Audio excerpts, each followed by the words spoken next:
ቴዲ ከሌላው ጀግና የሚያደርገው ሀገር ውስጥ ሆኖ ነው ሀሳብ የሚገልጸው። ከሌላው የሚለየው ጀግንነቱ ቴዲ አፍሮ ዘር፣ ከለር፣ ምን ሃይማኖት ሳይለይ ሀሳቡን የህዝቡን ሀሳብ ያንጸባርቃል። ጀግንነቱ ያ ነው። ማናችንንም የሚበልጠን በዛ ነው። ማናችንንም ጀግና የተባልክ ለምሳሌ ለምን ዘፈንን አልተቃወሙም? ለእንትና አድርሱልኝ ፕሮፌት ጅኒ ቆለጥ ለሚባለው ነገ ዳግም ትንሣኤ ነው አይደል? ቆይ ክርስቶስ ሁለት ጊዜ ነው እንደ ተነሳው?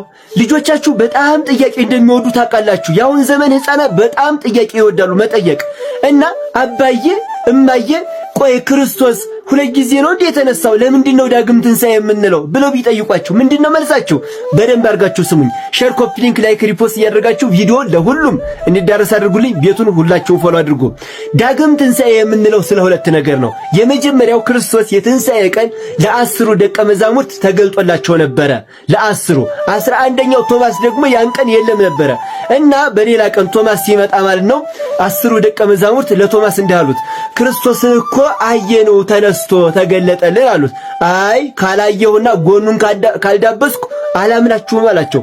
ከዚያ ክርስቶስ ቶማስ ከሚጠራጠራልና በ8ኛው ቀን እሁድ ማለት ነው ነገ እሁድ ድጋሚ በተዘጋ ቤት ቁጭ ብለው ሳለ ማለት ነው ሰላም ለኩልክሙ አላቸው። ሰላም ለእናንተ ይሁናልና ተገለጠላቸው ማለት ነው። ለ11ዱም ቶማስም ባለበት ማለት ነው። ከዚያም በኋላ ቶማስን ና ጎኔ እንዳብስና እመን አለው ቶማስን። ከዚያ ጎኑ እንዳበሰው ቶማስ ከዚያ ምን አለ ክርስቶስ አማኝ እንጂ ተጠራጣሪ አትሆን አለው ቶማስም ማለት ነው። ከዚያ ቶማስም ጎኑን ሲዳብስ ጌታዬና አምላኬ ብሎ አመነ ማለት ነው። የመጀመሪያው ምክንያት ይሄ ነው። ሁለተኛው ደግሞ ዳግም ትንሣኤ የምንለው ቅዱስ ያሬድ ለትንሣኤ የዘመረው ቃል እግዚአብሔር ምንም ሳይጨመር ሳይጎድልም ነገ እሁድ ድጋሚ ይባላል። ስለዚህ ድጋሚ ስለሚባል ዳግም ትንሣኤ ተባለ ማለት ነው። ሁለተኛው ምክንያት ደግሞ ይሄ ነው። የመጀመሪያው ምክንያት ክርስቶስ በመጀመሪያው እሁድ ለ10 ደቀ መዛሙርት ትንሣኤውን እንደገለጠ፣ በሁለተኛው እሁድ ደግሞ ለ11ዱ ትንሣኤውን ስለገለጠ፣ ሁለተኛው ደግሞ የቅዱስ ያሬድ ቃል እግዚአብሔር ድጋሚ ስለሚባል ነው ማለት ነው። ስለዚህ ስለነዚህ ምክንያት ነው። እስኪ ሁላችሁም ኮሜንት ላይ ለዳግም ትንሣኤ ደርሻለሁ እያላችሁ ጻፉ።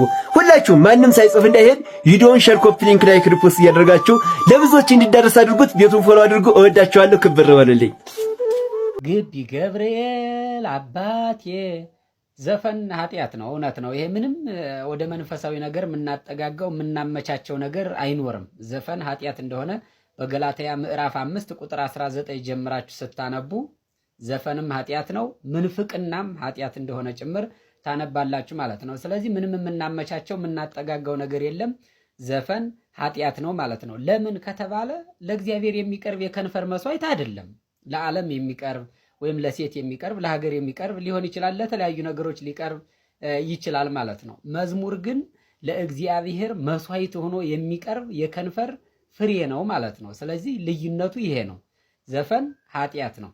ግን ደግሞ ዘፈን ኃጢአት ነው ስንል እውነተኛ አሁን በኢትዮጵያ ኦርቶዶክስ ተዋሕዶ ቤተክርስቲያን ውስጥ በእኛ ዘመን ዘማሪ የሚባሉት ልጆች ማለት ነው ዘፈኑን አይደል እንደሚያሰሙን ከዘፈን የተቀዳ እኮ ነው። የምሬን ነው የምላችሁ። በዝርዝር እንመጣበታለን በነገራችን ላይ የትኛው መዝሙር ከዘፈን እንደተወሰደ። ምክንያቱም ዘማሪነት ምን እንደሆነ ሳያውቁ፣ የመዝሙር ጥቅሙ ምን እንደሆነ ሳያውቁ፣ በመዝሙር መተላለፍ ያለበት መልእክት ምን አይነት እንደሆነ ሳይረዱ መዝሙር ዘማሪዎች ይሆናሉ ማለት ነው። ምስጢረ ሥላሴን ስትጠይቋቸው የማይመልሱ ሰዎች ዘማሪ ተብለው እንደውም ሊቀ መዘምራንም ሊባሉ ይችላሉ ማለት ነው። የቤተ ክርስቲያኒቷን አስተምሮ ሳይለዩ ዘማሪ ሊሆኑ ይችላሉ። እና ይህን መዝሙር ነው የምትሉት አይደለም፣ ከዘፈን አይተናነስም። እስኪ እንደው አሁን እንደነ ኪነ ጥበብ ወልደ ቂርቆስ ጠንከር ያለ ነገረ ሃይማኖት፣ ነገረ ክርስቶስ፣ ነገረ ማርያም የተካተተበት መዝሙር ታገኛላችሁ? እንዴ? ኧረ የለም። እንደውም ሎዝዬዬ ሎዝያየዬ የሚልም ነበር። አሁን ይህም እንግዲህ አሜን ተብሎ ስናጨበጭብ ነበር ማለት። አሁን ይህ መዝሙር ነው ልትሉኝ ነው? አይደለም፣ ዘፈን ነው። ስለዚህ ዘፈንም ኃጢአት ነው።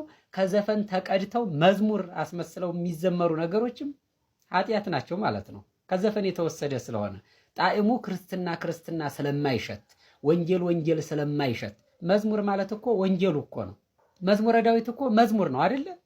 ጠንከር ያለ ልመና ያለበት ተማጽኖ ያለበት መዝሙር የሚባለው እንደዚህ አይነት ነገር ነው። አሁን ላይ ግን ከዘፈን የበለጠ ስሜታዊ የሚያደርግ ጆሮ የሚያደነቁር የሚያደነዝዝ መዝሙር እየተባልን እንግዲህ እየተቀበልነው ነው ማለት ነው። እና ይሄም ኃጢአት ነው ማለት ነው። ይሄ ይወገድ። መጀመሪያ ዘፈን ኃጢአት ነው ለማለት ዘፈን መሰሎችን ከዘፈን የተቀዱ ነገር ሃይማኖትን የማያስተምሩ ህዝቡን በስሜት ያደነዘዙ መዝሙር ተብለው ተሐድሷዊ ይዘት ያላቸው ነገሮች ሁሉ መወገድ ያለባቸው ማለት ነው። አሁን እኮ መዝሙሮቻችን ሁሉ ተቀይጠዋል እኮ። ይሄ ምንድነው ማይበረ ምናምን የምትሉት የአዳራሽ ውስጥ የሚዘሉት ማለት አሁን እነዚያ መዝሙር የሚዘምሩት አይደለም። ዜማው ምን እንደሆነ አይታወቅ፣ ከቅዱስ ያሬድ ዜማ አይጠጋ፣ አሸሸ ገዳሚ። ስለዚህ ይህም ከዘፈን አይተናነስም ለማለት ፈልጌ ነው። የዛሬው ዋናው መልእክቴ ዘፈን ኃጢአት ነው፣ እውነት ነው። ይሄ ምንም የምናመቻቸው ነገር የለም። ከዘፈን ተኮርጀው መዝሙር የሚባሉ ነገሮችም ኃጢአት ናቸው። መዝሙር አይባሉም ማለት ነው። ግቢ ገብርኤል አባቴ እንትና ይሄም መዝሙር ተብሏል ማለት አሁንማ ለግለሰቦች መዘመር ተጀምሯል። ለዛፉ ለድንጋዩማ ተውት እና ይሄ ነገር መወገድ አለበት ከቤተ ክርስቲያኒቱ። የምሬን ነው የምላችሁ። መዝሙር ስላልሆነ እንዲህ የትኛውም መዝሙር እንስማ ከተባለ የሊቀ መዘምራን ኪነ ጥበብ ወልደ ቂርቆስ ኦ አምላክ